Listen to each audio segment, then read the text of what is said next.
Welcome to turning what you love into workshops and webinars. I'm Dante St James. Hopefully a little bit brighter here. Might need to get a bit more sunlight in the room. Let's see if I can brighten it up a little bit. And there we go, sunlight. It gets a little bit hot in my front room at the middle and this time of the day. So hopefully it's not too bad now. Beautiful sunshiny day in Darwin. I hope it's a great day wherever you are as well. So without further ado, let's get underway and learn more about how you can take those things you love, turn them into something that reflects your expertise, and then turns it into something which, you might have free workshops or webinars or even paid workshops or webinars. It depends on what your flavor is. Let's share that screen and get underway. I'd like to start off with a quote from Hilary Swank. Yes, the actress Hilary Swank. She's also an incredible businesswoman. And she says, you only have one life. And if you're not doing what you love, what's the point? And that's a bit of a theme today, is the ability to take what you love and turn it into something that you can share with other people as a business, as a hobby even, whatever you want to do, you can turn it into something that actually helps other people and positions yourself as an expert. What we're going to look at today is how to identify, confirm, and I guess enhance your expertise in what it is. And that's actually a very hard part to do, is to take something you think, oh, am I actually an expert in this? And then we look at turning it into something that you can put online or even in the real world, turning into a class or a course.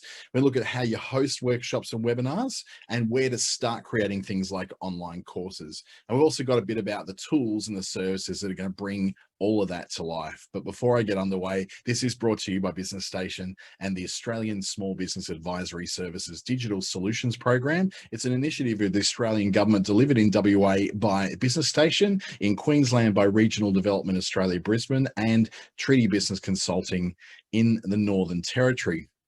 Now, if you're watching this live on Zoom today, I have got the chat channel open. I've got the Q&A open. So please feel free to ask a question at any point you like, and I'll answer those live. If you're watching this on YouTube, though, you're watching it after the fact. So if you've got a question, just pop them down in the comments below. And while you're there on YouTube, please hit that subscribe button so you can see more of these things coming through from myself and from Business Station as well.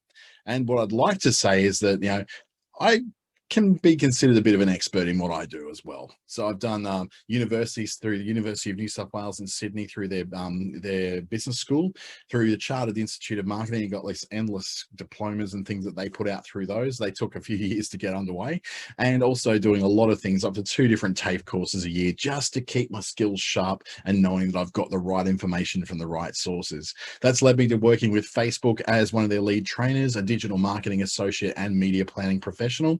Also with Google's Digital Springboard project that I'm still part of, and 3 government programs, the Be Connected program, connecting more senior Australians with online tools, and the Australian Small Business Advisory Services Digital Solutions Program across our great 3 states and territories, the Queensland, Western Australia, and the Northern Territory. And in the Northern Territory, I happen to be a business mentor for new businesses under the NICE program. If you don't know what that is, just Google that, and you can find out how you can even take part in that as well. So a little bit about webinars that you need to know. They rose by 441% last year. Now, it was a bit of an unusual year, I guess, that we sort of transferred all our in-person classes to webinars. So there, of course, was going to be a very big increase in offline or online delivery of classes rather than in-person delivery. But 441% is the biggest rise we've ever seen in history. That said, 42% of people who went across to webinars and online delivery say they won't go back to in-person. And I've certainly seen that reflected in a lot of the in-person things I try to do in different markets, like in Townsville, Cairns, Mackay, Bundaberg, Darwin, Katherine, Alice Springs, Broome, Port Hedland. A lot of those areas that I go to, I've found that those people actually would prefer that I just did it online from wherever I was, because then they can do it at their leisure when they want. They can do it wherever they want as well. They don't have to be in a formalized environment. So that's no surprise that not quite half, but not far under it, just wouldn't go back to being in person. And we've learned from a lot of our experience and from a lot of data coming out of Zoom that Tuesdays are the best day for be attending. Now, this was also the case before the pandemic, but before the pandemic, we also found that, Wednesdays and Thursdays are also good. But during this pandemic, we've actually found that the difference between the best day, which is Tuesday, and the worst day, which is Friday, is not that great. It's only about 10% of a difference. So people are attending on Fridays. I find I get really good turnouts to webinars on Fridays as well. So if that's something that is important to you to get on a day that actually gets the best crowd, you may find that Tuesday, Wednesday, or Thursday, middle of the week, seems to be the best. Oh, I grabbed that coffee. It's getting a little bit cold, actually. And if you try to do Mondays and Fridays, don't worry too much because you still get good turnouts of those days too. When it comes to in-person workshops, they went down by 92% last year. Wow. But in 2021, we've found that even the return to that, and this is just Australian figures, it's still around half the level it was in 2019. So the workshop thing is still just gradually keeping back. And we noticed that also with things like conferences. Even in 2021, we just don't have the certainty with conferences. We don't know when borders will be closed down again. We don't know when there's going to be hotspots declared. So we don't know whether an in-person workshop that involves people coming from interstate is actually going to work for us. And we find that in workshops that after hours, funnily enough, is the best time to attend. And I think, well, kind of course, because when you think about it, people are working during the day. So if they're doing a side hustle, they usually do their work on that after hours because they're working a full-time job. So if they're doing a full-time job, then you've got to consider that they probably don't have the ability to be able to go to a workshop during the day.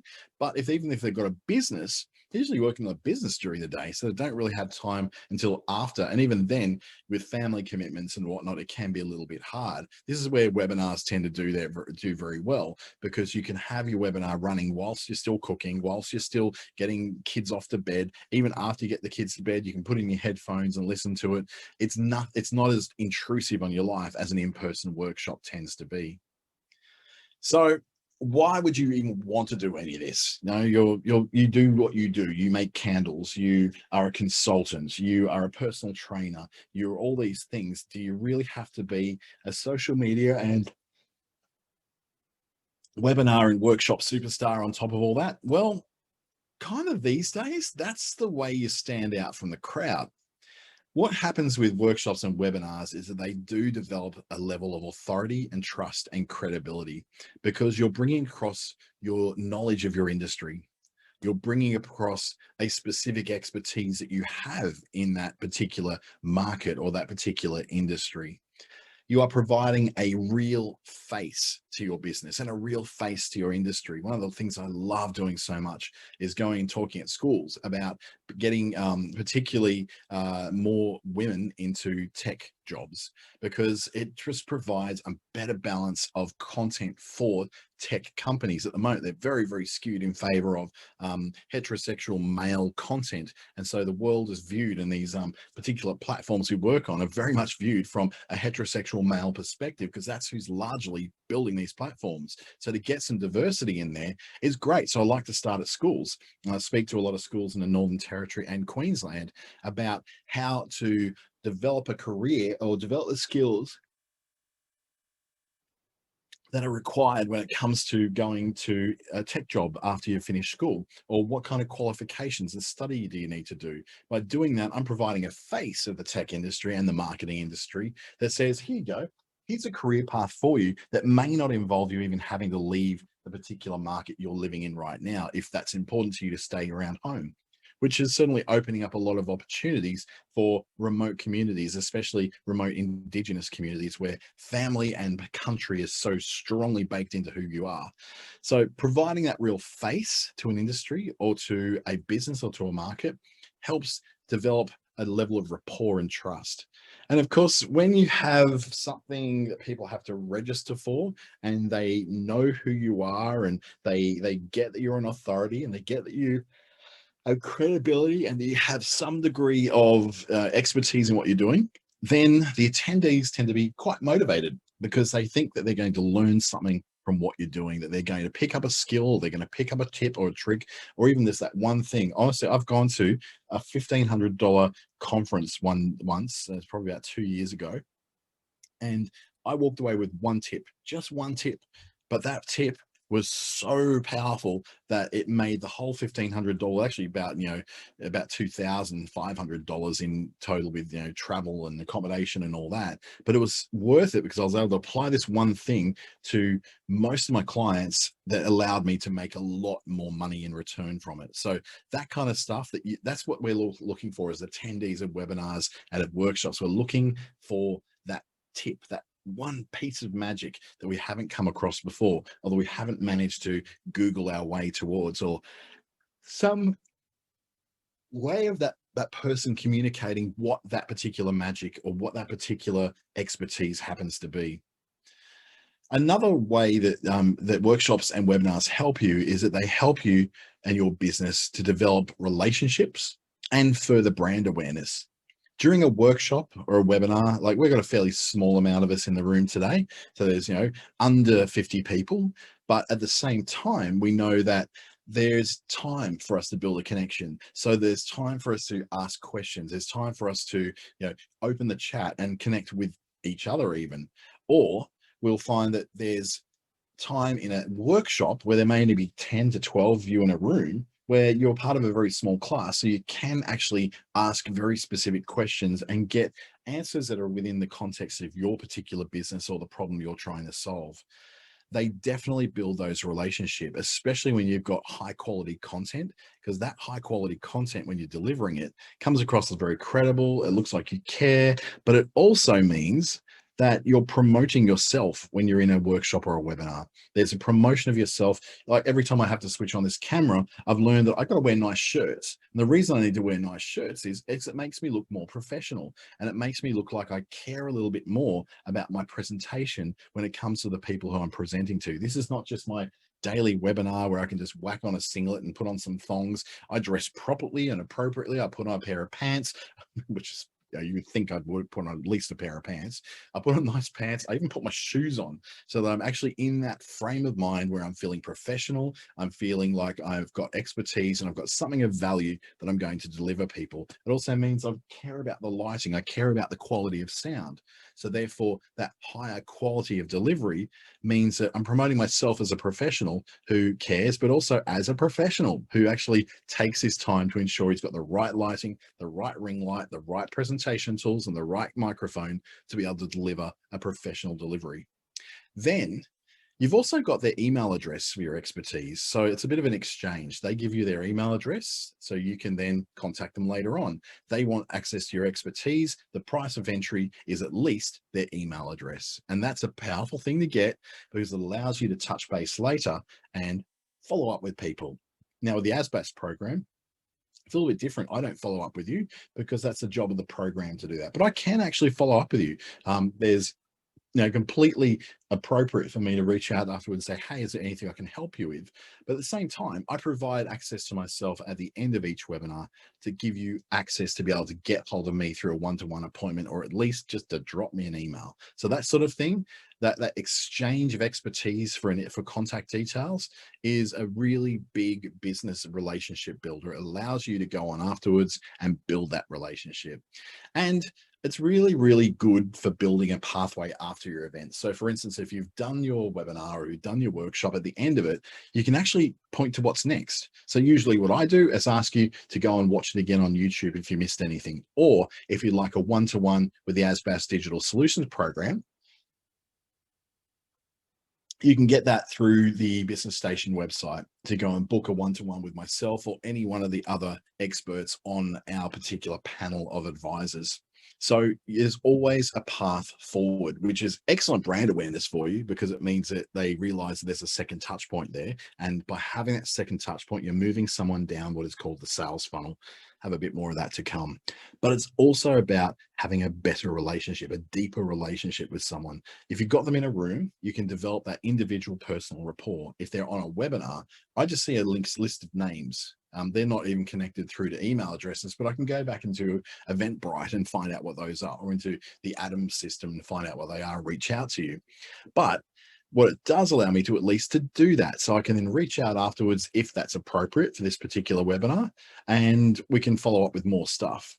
So there's always a pathway you can add, or an upsell, if you like, to another different version of you. So that going from the free webinar base to the paid workshop base, or the paid workshop base into the paid one-to-one consultation base. Having workshops and webinars absolutely kills it at understanding your target audience. You get to know what the questions are that potential clients have. So everybody who I deliver one of these to is a potential client. There's someone who I could potentially take on in a one-to-one capacity to serve in some way. I could manage their social media for them, help them create better social media, help them to build a website, host a website, migrate a website, choose a customer relationship management or even a payment system or a point of sale system that helps them to better run their business. Now, all those are fantastic things I can do, but I wouldn't know that that's what people need until I get them in a room or get them in a webinar and they actually ask questions. And I go, well, this might be what I thought people would ask, but there could be a very big difference in what people actually truly really need. So if you really want to know what people want, it's like the Spice Girls songs. Tell me what I want, what I really, really want. Yeah, tell me what you want, what you really, really want. That's how we do it, through Q&As, chats, and just general chit chat in an in-person workshop basis as well. You also understand the very unique needs and challenges of your markets, particularly in a live workshop where you're in person. That allows you to, for instance, connect with the people who are there that you're serving in the workshop and learn what's very important to that particular market. So let's just say I'm running the workshop in Townsville. So in Townsville, I might have a group of 15 people in the room, and I'm actually learning as I'm going what the unique trials and tribulations that people in Townsville who are owning businesses need to go through.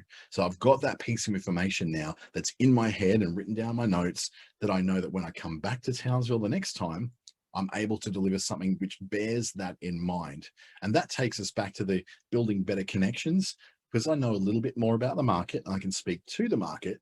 Then I'm able to connect even better the second time around. That's why I don't go to a market just once. I go 2 or 3 times in, say, a year or 18 months, because I want to be able to capitalize on what I've learned from the last visit and better be able to find solutions for the people coming along. So you get the best of me after the second or third workshops when I'm coming to your town. You also get to road test new ideas. That way you're going, well, I'm going to try, sharing my mobile screen on the display. And if you found a way to do that, you can do it through your Mac, you can do it through PCs, through Chromecasts, through all sorts of different gadgets. Then you're able to try out a different way of presenting to people. And like, I tried that out in a place called Broome, and it worked really, really well. It was awesome. It sort of brought the idea of what to do on a mobile phone with Instagram completely to life. But before that, I hadn't done that. So now what I do whenever I do workshops in other states, I take what I need along with me to be able to share my mobile screen on the big screen, so people can see me actually using the tools rather than just talking about using the tools. You also use the experience to tailor your services and your products better. If you get into a workshop and it's all about, let's just say, for instance, essential oils, and you have this particular thing where you say, I only use Australian bush organics for that. Then you get into your workshops and you're talking about making essential oils and you're helping other people to make them. And then you realize that, well, no one really has the money to be spending more on Australian bush botanicals. They just want to be able to work with what they grow in their gardens. So you've learned that you go, okay, what I'm going to do next time, I'm not going to talk about my particular kind of essences that I produce. I'm going to talk about the stuff that you can produce in the average suburban garden in the particular market you're talking to. Makes a big difference, because it allows you to speak the language that the attendees are speaking. And it actually tells you that if you want to sell kits for starting up how to do your own essential oils or your own soy wax melts or whatever the fragrance and aromatherapy thing is, then you've got to know that you're doing it in a way that's going to appeal to the audience you're trying to sell to. You're not trying to sell people something that they don't actually want.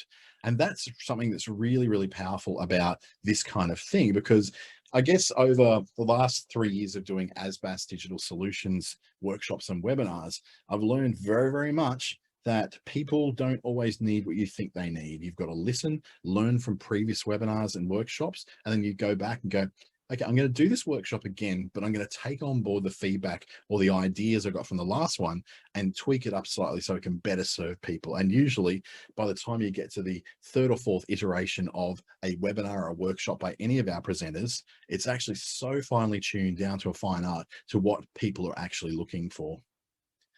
And then they're also pretty simple and affordable to host. You can pretty much do a webinar for free. You don't really need to pay for Zoom to have a half hour, 40 minutes webinar. Of course, after that, it cuts off, but so it has to be pretty short. But you can use some tools for free. Microsoft Teams you can use. You can use Facebook Live or Instagram Live or YouTube Live to run any of those. They can be a free version of a webinar. Workshops can be free, or they can be cheap to host as well. So you don't necessarily always have to pay for a space to put it in or pay for extra equipment. You can be really basic to start with. My first workshops that I ran, now this would be about 2016, I reckon. I started running my first workshops that are like this. I ran them out of McDonald's meeting rooms. So remember, McDonald's have their party rooms, so you can have parties in there. More recently, they've called them community rooms or meeting rooms, and you can book those out to have people teaching how to do stuff. So you can have lessons in there, you can have community meetings, all that sort of stuff, and it's free. All that you like to do is make sure you buy something at Macca's. I usually buy a coffee or something like that, or a milkshake, just to show that I'm supporting the guys who are supporting the community. So you can start off like that. I started out Macca's. In fact, I even started out with Macca's that didn't even have meeting rooms, or forgot to put in my meeting room and gave it to someone else. And I just started meeting in the outdoor seating at Macca's. And then I started moving into other places where I could get some meeting room space. I'm joining community meeting hubs like the Gold Coast Tech Space or shared workspaces and that. So some of those are cheap, some of them are free, some of them are membership based, and they give you access to be able to get into places. So you don't have to start out big and bad. You don't have to go into a 60-person conference room at the Hilton Hotel. You can just start off at Macca's, or start off at a cafe, or start off in a park somewhere. You don't have to start off with the big bold statement. You can just start off with really, really basic. I might be doing these in hotel conference rooms now, but I didn't start there. I started in much more humble circumstances. Now, your webinars can also be repurposed and reused.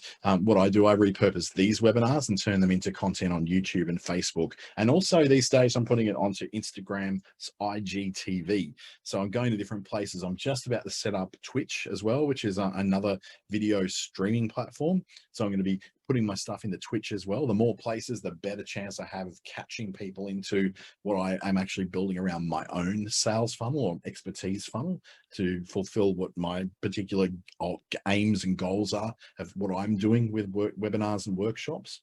And then you can also take your webinars and anything that's recorded and chop them up into pieces. So I can take a little piece of this and contain it into one minute spiel about why I do webinars. So I can take this particular screen that I'm showing right now. I can turn off my screen sharing so that I can read it, and hey, then you see me, and then I can just read straight off the screen and say a webinar can be free to host, workshops can be free or cheap to host, and then I'm just presenting something where I'm talking to screen, and that's really easy to share as content for other stuff. I'll just bring that back up for you. So you don't always have to have a slide showing on smaller pieces that you want to put on Facebook or Instagram or TikTok or wherever. You can just talk to screen, hide what's on the screen, or bring it back and in and out if you want to. You can use anything from Zoom to their screen recording software that will do that as well. Camtasia Studio is one of them that does it, but these days I can actually do it based on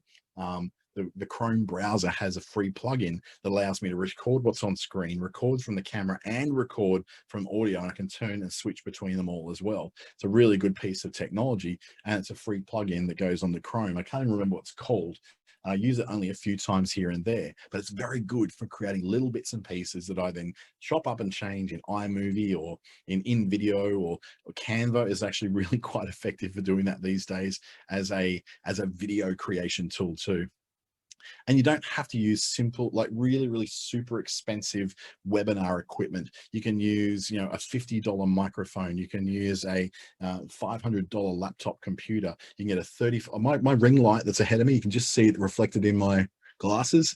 It's just slightly above me. My ring light cost me $35 and a great big 2-meter high stand for $35 at Kmart. So you can get things that aren't stupid expensive. You don't even need to get a ring light. You can just get desk lamps and just focus them in from different angles so they're not right in your face. If you've got glasses like me, sometimes those things do reflect, so it's a bit distracting, but you learn the right positions. Mine is that the ring light at the bottom of it is about the level with my forehead. So it actually takes me until I look up before that will actually reflect in my glasses. So you learn the different techniques around how to do these things without having, reflections in glasses, glossiness on your face, the right level of touch up in zoom to make you not look like a porcelain doll, but to still look a lot more presentable.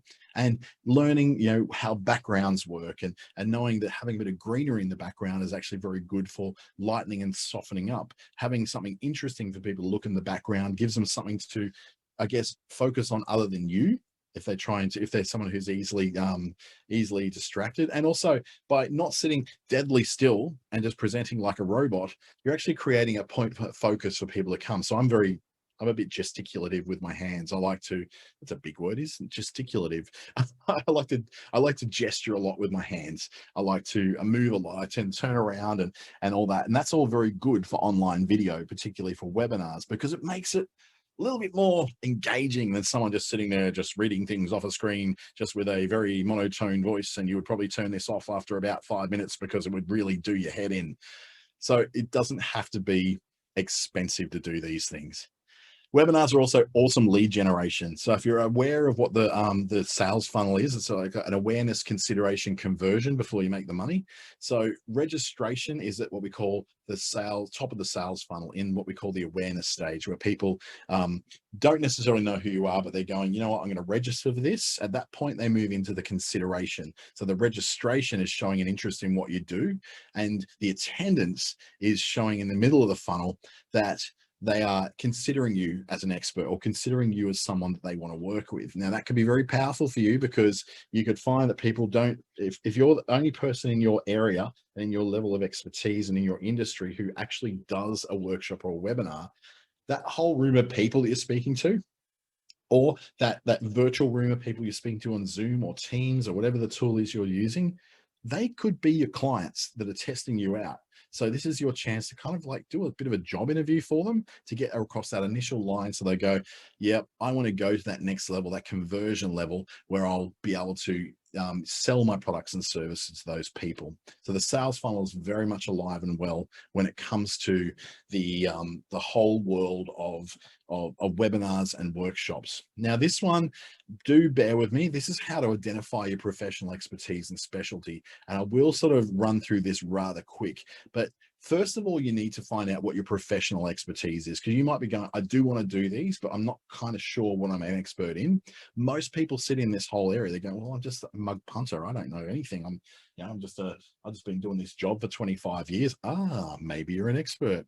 So this is identifying a professional expertise, is understanding what you're qualified in. So I've got examples on the next screen, what you've done for a long time, a specialty in your particular field that you are known for, or those things you are known to be an expert in amongst your peers. So people recognize you as an expert. Those things could be, now this is my example. I won't use my examples much in this. They're mostly just generic ones, but my professional expertise examples would be that I have a master's in business information systems and marketing from University of New South Wales. I've been in marketing related work since 1999. I'm particularly known for my knowledge of social media marketing, and my peers recognize me as an expert in Facebook ads planning and buying. So that's saying that, yes, I have qualifications, I have experience, I have a particular niche that I'm known for, and then my peers, those who are other experts, recognize me as being particularly skilled in this one at the bottom. Then you identify your particular industry expertise or your speciality. So that's when you're looking at what it is within your industry that you're an expert as. So for instance, you will ask yourself, what industry have you mostly been known to work in or serve? Is there a particular niche of your industry that you're very well known in? People know you in that industry. Or is there just this one thing, this one industry that you worked within all your career? You don't necessarily work in it. You may have even worked for that industry. Is your business part of that industry? For instance, are you a hospitality business, or are you someone who serves the hospitality businesses of the area? So examples could be that you might be a certified practicing accountant with 25 years serving specifically tourism businesses. I work with an accountant who actually is a CPA who specializes in tourism businesses. You may be a digital marketer who works mostly with tradies. I'm actually mentoring a young guy who's actually creating a digital marketing agency based around working with tradies. And it's a really lucrative area, but he's also learning it's hard to get money out of tradies because they're very bad at paying their bills sometimes. You also could be a financial advisor who works with young people specifically, or you're a fragrance maker who works with organic and vegan ingredients. These are starting to really niche down on what your particular expertise is. Now, if you're going to particularly big markets like national markets like Australia or even international, you can afford to niche down. If you're only doing workshops in your local area, getting super niche could be a bit of a danger. You might have trouble filling up a room with something super like very specific and niche. Also identify where you're serving people. So the geographic market is all about asking yourself, are you limited to expertise in your town or in your state or your country? Does your expertise easily transfer across state lines, international borders from one town to the next? Or does your expertise tend to be just really about your particular town? Do you speak a language other than English? Because your expertise can be very much in need if you speak Spanish, for instance. There's a large proportion of Spanish speakers in Australia, Chinese speakers, Vietnamese speakers. If you're able to deliver the expertise you are known for in another language other than English, that can be really powerful. That can mean the difference between you being up against 500 other people who's in your niche and doing workshops. You might be the only person delivering that in Korean or in Bahasa, Indonesia, for instance. Do you have a natural connection with another state or a country? I have a natural connection with New South Wales because I grew up there, a natural connection with Queensland because I spent a lot of my career in there, and a very natural connection with the Northern Territory where I live and have lived on and off since 2003. But I can also say I've also got a connection with particular towns. I know someone who works in the council in Bundaberg, so therefore I'm able to get sort of an in with events there and get myself plugged into events. I've made myself network in places like Broome in Western Australia, so I know that I can fill a room over there because I know people in that particular town. So you might say your qualifications are recognized internationally, so that transfers well. You maybe once lived in or have worked in a particular town and city, so you have a natural connection. You speak Korean, so you can deliver workshops in Korean, or your particular art technique that you're using or your energy healing technique or modality is not limited to a specific country. You may be able to deliver that to anywhere in the world, and you don't even have to be there in person. You can also then ask, what's your experiential expertise? And experiential expertise is just a fancy way of saying, did you get this from experience or from study, or maybe both? Because we do know that there's plenty of cases where study is not required to end up being rich. Bill Gates, Mark Zuckerberg, and many other people are college dropouts, and they just went on to become incredibly rich and incredibly powerful without ever having finished a university degree. So it's not always a study thing. Sometimes it's just experience. They have a knack for solving a problem. And you look at, what do you have experience with that isn't related to your job or business? Now, this is really interesting. Now, hang with me for the example I'm going to give in just a sec with that, because this you would think is like, well, maybe aren't I supposed to be doing things that are related to my business or to my way of the way I work? Not always. Then you can ask yourself, what is something that is closely related to your business that you are an expert in? So what isn't related and what maybe is closely related? And then ask yourself, are you known but not known for a particular expertise? So are you known, so people know who you are and you're very well known in town, but you're not known for any particular expertise that you want to deliver on? That could be a really interesting place to start delivering. So the examples would be, you may never have studied marketing, but you've worked in it for 12 years. You may be a plumber, but you also happen to be a cinematic drone pilot. Awesome, hey? You're a bookkeeper, but you're also an expert in teaching people how to use MyOb. You may be known as a business owner, but people didn't realize you're also a very successful charity fundraiser.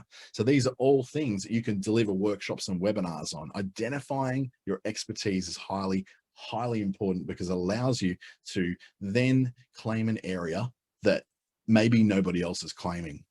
So when it comes to claiming your expertise, Ask yourself, how long have you done it for? How successful have you been? How many have you tried many ways of getting to where you are now? And have you failed along the way to the success? Because all these questions are the questions that people want to answer themselves. They want to go, well, before I ask this person for advice, I want to know that they've done it for a while, or they've been successful, or they've tried a few ways of doing this before they landed on this particular way, or they've failed a couple of times and then they learn from that. So I can learn from their mistakes and not fail as well. So examples would be, you may have been baking wedding cakes for 27 years, or you might have been a coach for 2 years, which is a lot less time, but you already have 82 clients. So you've been very successful in it. You may have tried 3 different types of training before you found this particular method you're training people in now. Doesn't mean the others were rubbish. It just means that this one is the one you landed on because it was so much better than the other 2. Or you may have, like me, failed at business in the past, learned that lesson, and then use that lesson to succeed in business now or previously. You might have had, lots of crashes before you had a success. Donald Trump has been bankrupt 3 times, and then he got to be the president of the United States. Now, I don't like the guy, but I do at least have to respect the journey. That is incredible. Like, to fail in business so epically to billions of dollars, to the tune of billions, like, we're not talking millions, we're talking billions, and still come out the other side and be a president. That's crazy stuff. It just goes that the story of failure and getting up from failure is a very powerful one. Now, what you need to do is establish your expertise, and you do that by sharing who you've worked with, sharing what your degrees or your qualifications, diplomas you've got. If you've been seen on TV, heard on local radio, interviewed in magazine and newspapers, or if you've got some credibility and some experience that's actually easily associated with to find online. So those examples could be that you worked with 3 government programs and 5 national brands. So you go, okay, that's my credibility. Or you might say, I have a diploma or a degree or a master's or a bachelor's in this particular area that I'm going to talk on. That gives you credibility. You might get a regular guest interview spot on radio. I do that every Tuesday on one of the local radio stations in my market. And that's helped me to establish some credibility. So I can say, as heard on Territory FM, as heard on Mix 1049. And do you have videos or blogs or podcasts that are available online? I've been working my butt off to build a podcast in this last 6 months, and it's doing remarkably well. I've also been working my butt off to make these into a YouTube catalog too, so that my expertise can be shared on YouTube. If anyone wants to know who I am and what I do, they can just Google my name, and I'm all over the internet. Like, there's so much of me all over the internet. So that establishes that I'm known, I'm a known factor, I have credibility, and I've got stuff online that's easy to find and easy to watch and easy to interpret as me being an expert. And then finally, you're going to confirm your expertise. This is before we even get started on building these courses and building these webinars. You confirm your expertise by identifying and connecting with other experts in your field. This is so important because you want to be able to get those recommendations, reviews. You want to be able to be seen beside other people who are considered experts in your market or experts in your industry. If you just sit out on your own, it can be really, really difficult for people to trust you because you become that lone wolf. We know that lone wolves, because they're not sort of tempered by other people, and they're not kind of being tested by others and not being sharpened by others, they tend to be a little lazy and maybe a little bit old in their thinking. Also have an understand or have an opinion about what the future of your industry will look like, or the future of your job or future of your business type will have. I've got very strong opinions about the role of social media in the future, and very strong opinions about SEO, search engine optimization, in the future as well. And I share that in a lot of the things I do. And eventually I'll start doing, a bunch of expert talks, not just how-tos like these webinars, but expert talks on, based upon my experience, based upon where I think things are going, this is what I think you can prepare for in the future. You can also take a certain standpoint or a certain platform to base your name on. You may come across as the conservative marketer, the progressive marketer. You could be the vegan of your industry. You could be the plant-based person of your particular industry. You could be the potty mouth swearing person like Gary Vaynerchuk, or you could be like Murray Smith, who would never let the word starting with SHIT come out of her mouth because she's just very, very prim and proper and presents everything perfectly professionally. So you could take a particular type of personality in there. Also, take on leadership roles in your market too. That gives you extra credibility and confirms that you're not just an expert, but others see you as an expert on committees, boards, things like that, where people will invite you to be on panels and to give recommendations to members of certain industry groups. So now we're going to turn all this into a class. So we can do that in in-person workshops. You can do that through live webinars or live video on things like Facebook, Instagram, YouTube, LinkedIn in some cases, or you can create an online course. I'm going to start with the in-person workshops. The advantages of these are they're very personal, very intimate. You have better access to the expert in the room. So people tend to like these because they feel like they can ask anything and the person's already there and they can talk to them afterwards. It's very personal. You can also have a very high rate of conversion. You find that in-person workshops convert better as a percentage to turning those attendees into clients down the track. But there is a risk of no-show, and it's around about a third of people who book those particular workshops won't turn up. Then you've got live video and live webinars. So more people can attend these. You can automate some of these things as well. It can be done on social media. We can do it on tools like Zoom, like we're doing today. The problem is, though, that these do have a lower conversion rate. So you tend to find that less people are attending because of the anonymity of it all, will tend to not necessarily convert as easily into clients. But there's also a lower turnout rate. I can tell you now that I would have probably 100 people register a webinar, but less than 30 would normally turn up. That's a massive drop off, 66% or more drop off on people who say they're going to come but don't actually turn up. So be ready for that. Just understand that chances are that around 50% will drop off, and sometimes that can be much more if it's a free thing. Online courses can be automated. They're pretty much always automated. They have a low rate of completion. A lot of people start courses but never finish them. There's this idea, oh yeah, another course, yeah, right. And another expert give me another course trying to make residual income out of me. There's so many of them out there now. It's kind of being commoditized to a point where the courses aren't being trusted as much as they used to. You can charge for courses though. There can be a revenue stream for you, and they tend to have quite a high conversion rate for those who complete it to go on and maybe get you to do some paid work with them as well. So how do you go and create all these things? This is the big question. In-person workshops can be used by booking meeting rooms. So that's the first thing you need to do, is have access to a space.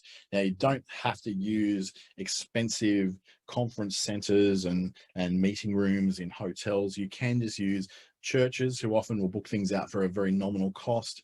Local member of parliament, their offices are often used for free by local businesses and community groups. Shared office spaces, you can use McDonald's meeting rooms. I don't think Hungry Jack's has that kind of thing, but you kind of, a lot of a very community-minded organizations often have meeting rooms that they'll let you use for these kinds of things. You can set up then your ticketing on things like Eventbrite or Humanitix, which is my favorite one, because it gives all the booking fees to particular charities. So you can set up that so people can book. So you've got control of knowing how many people are coming and RSVPing. Then you can advertise your stuff on Facebook and LinkedIn so that you're not in a position where you need to worry about paying television and radio ad campaigns and that sort of thing. Live webinar and video, likewise, can be used to be advertised on Facebook and LinkedIn. Your ticketing still on things like Eventbrite, Humanitix, sticky tickets, local tickets, whatever the ticket things are you want to, or even just, by putting it on Facebook and having people RSVP there. LinkedIn's got an excellent little event platform as well, where people can RSVP on there. But you can do these then on live platforms like Facebook Live, YouTube Live, Instagram Live, Zoom, Teams. You can use StreamYard, which plugs into multiple different channels at once. So you can go into StreamYard and then have it go out to Facebook and YouTube and Instagram all at the same time. It's great. Really good connections. Zoom and Teams, though, are made for this kind of thing, which is why we use Zoom. It's got lots of tools that I can work with, so I know where I'm going. I can see one thing up here, another thing up there, see the chat windows there, answer questions along the way over there, and refer to people by name by a little window over there. So it's got the tools that make it a lot easier for you to do that kind of thing. Your online courses tend to be hosted either on your website or through things like Teachable, Udemy, GuruCan is the one I'm starting to build a course in. Kajabi, Thinkific, Udemy, Podia is another one. There's lots and lots and dozens of platforms that let you do this. Now, they're not really free. Like, you're gonna have to pay for these things because you're obviously looking to make money. But there are some like SharePoint, not SharePoint, SlideShare, which is a really good one that's owned by LinkedIn, which is free. So you can use SlideShare to host things like that, but you can't then charge for those things. They're just out there for free. And then, of course, promote everything on YouTube and Facebook and Instagram, all the normal places that you would normally go and, promote your programs and promote your courses. Now, the essential tools you're going to need when you do these things. For your in-person workshops, I would say you definitely need something like a whiteboard where you can take people's questions along the way, because sometimes questions can derail a presentation. So you've got a certain cadence you're working on, a certain momentum you've got, and then someone just like hits you with a question that's totally unrelated to anything you're talking about. You say, I'm just going to put that on the whiteboard for later, and we'll answer that at the end. That's what they use whiteboards for. Display screens and projectors make it easier for people to see what you're talking about and for you to show live examples online. For instance, if you're training someone how to use Microsoft Excel, it makes sense to have Excel up on the screen so people can see what you're actually doing. Having access to power for people to plug in their devices, access to toilets, obviously, because we are biological beings. Tea, coffee, water are basics, but you might want to put some bickies in there just to give someone an idea so their blood sugar doesn't get too low. Things like accessibility, understanding that's not always easy for people who are mobility impaired to get into some places. And things like notes and note paper and pens, whilst you don't necessarily need to provide them, having them there can be a bit it gives people something to do. Some people are very kinesthetic learners. They need to do something to get that thing coming in. So they might not learn by just listening. They need to learn by listening and writing, which is why a lot of people write copious notes when they go to workshops and conferences, because they are kinesthetic learners. They learn from doing, and it helps them to write things down and to draw. I draw diagrams. I draw a lot of flowcharts and diagrams and cartoons and things. And so I can put it into a much more, a way that I can learn more. And I've actually had people ask me if they can take a photo of my notes, because my notes seem to make more sense to them because I don't write them, I draw them. So those sort of things are important in an in-person workshop. Then we look at what's important for live video or webinars. And that's really simple. Good internet. It makes a difference. I upgraded my internet here and it is fantastic. Never have an issue with it. You might also want to back up internet on phone. I've got my phone here ready to go and ready to, to be able to do the kind of stuff I need to do to be a professional host of webinars and that sort of thing. So I just have my torch turned on my phone because I pressed the wrong button. There we go, it's off now. Having a bright and cheerful background or location, I'll just quickly unshare my screen so you can see it's bright in here. I've got some stuff that sort of softens it from being a very, very harsh background. So I've got my lucky bamboo, I've got my couple of little potted plants, I've got stuff that's going to soften the background a little bit to make it so it's not quite so boring as just a plain white background. I might get rid of the flag though. The flag doesn't really say much for me. My head's usually in the way because I've got a big head anyway. But that sort of thing of creating a bit of a background will help you to create a much nicer, softer, gentler, more accessible kind of experience for people as well. Having a good microphone. I tell you now, people will forgive poor visuals.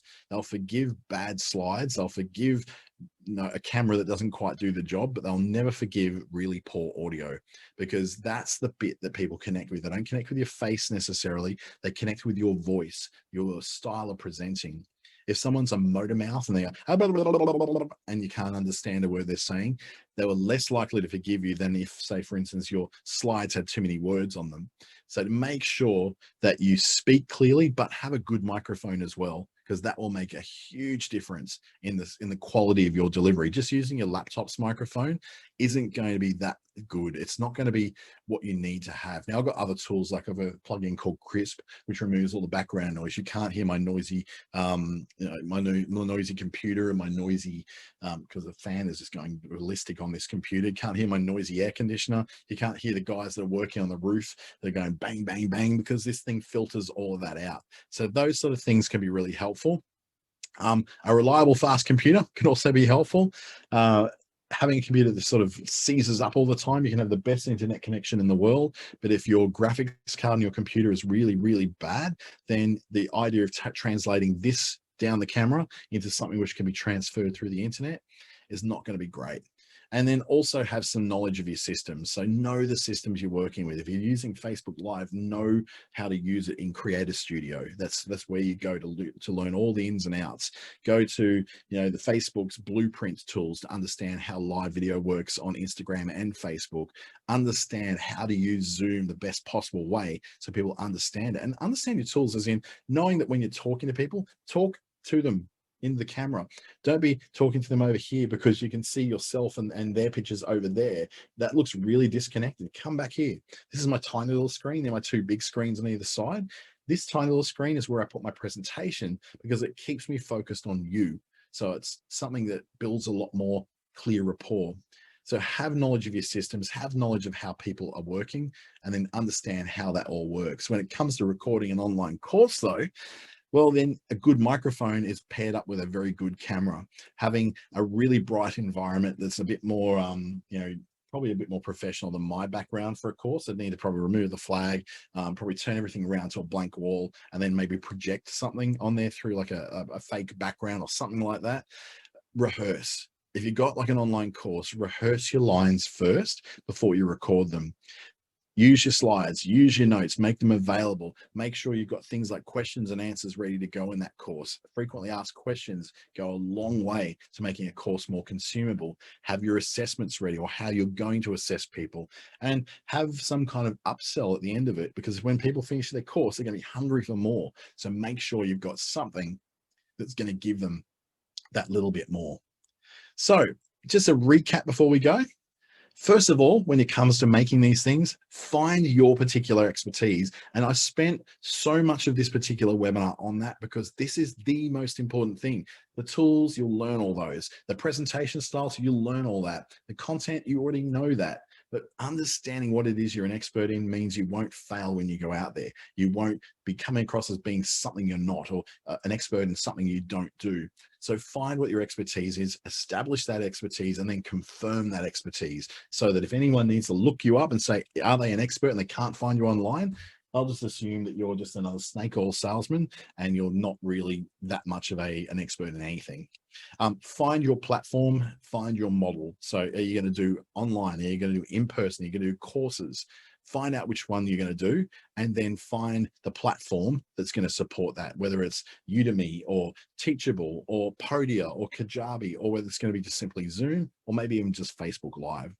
And then have the right tools to support that. That's almost the last thing, because the tools and the systems are kind of like they're just a bit of execution at the end. You can start off small, start off bad. My first videos on YouTube were terrible.